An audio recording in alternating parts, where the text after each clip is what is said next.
In Job, which is, by the way, one of my favorite books in all of Scripture, we have a man who is tested to prove that his faith in God, his love of God, is not tied up into everything he owns and possesses.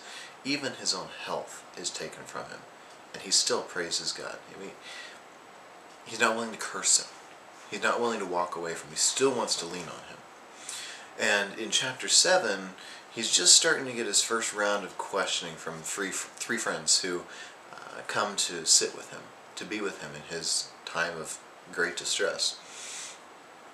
And it seems like they're just interested in chewing him out and telling him how wrong he is, to be whining and complaining about his state, that he probably did something wrong and he's being punished for it, or who is he to question God?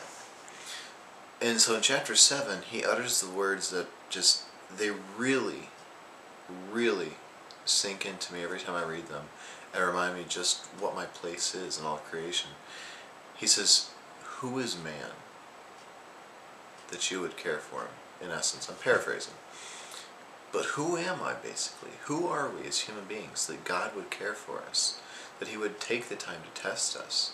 It shows a couple things. One, it shows that Job acknowledges God is still in control, that he's bigger than all of us, that he's more important, that we're really not all that important.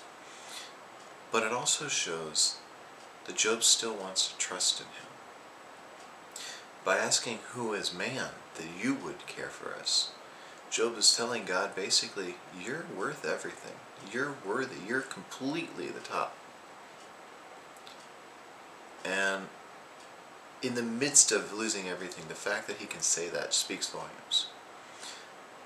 My prayer is that when I get in those situations where I've lost even just a little, that my self-worth and my graciousness, my thankfulness for God wouldn't be tied up in what I own, or even who I'm married to, or even my own health, but that would be tied up into God and what he offers and what he gives us.